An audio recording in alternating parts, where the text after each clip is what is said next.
Hi, this is John Landis with TriMech with a tech tip about creating intelligent detail and section views in a drawing. This tip is inspired by a question from one of our clients.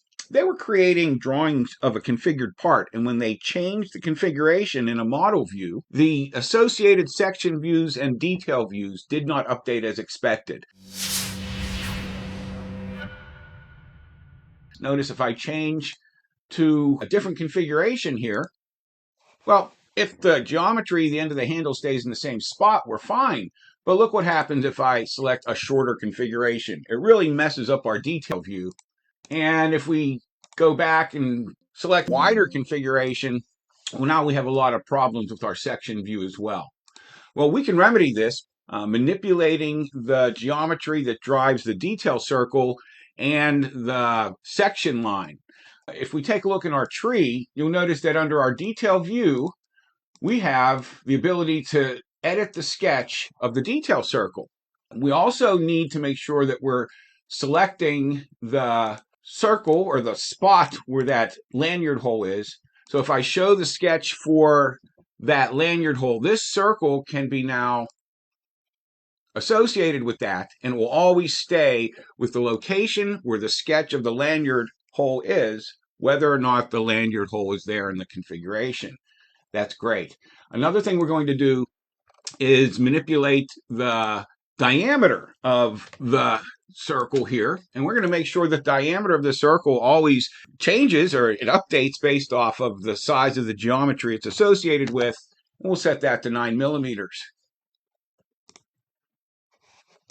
That looks great. We're going to do a similar thing now with our section view, where I can edit the sketch for the cutting line.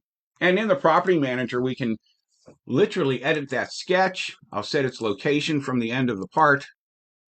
We'll set the location from the end of the part at 55 millimeters. And furthermore, we can set the distance that the ends of the cutting line are from the part geometry. We'll set that at 9 millimeters like so. In a similar fashion here, we'll set that to 9 millimeters. Great. Let's exit our sketch. Turn off the display of the sketch from the hole. We'll hide that guy. And now, when we change our configuration, hopefully everything updates as it should. There's our default configuration. Now when we go to our short configuration, look at that. Isn't that great? The detail circle moved with the part. And when we go into the wide configuration, the sketch for the section line, it also adjusted based off of the settings that I placed in there. One final thing we need to do here. You'll notice that these dimensions, we don't want those in our drawing.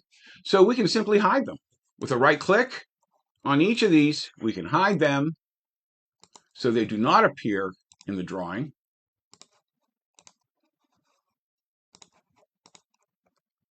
And again, we get this great action where when we change the configuration, the geometry drives the section lines as well as the diameter of the detail circle. I hope you've enjoyed this tip and you find it useful.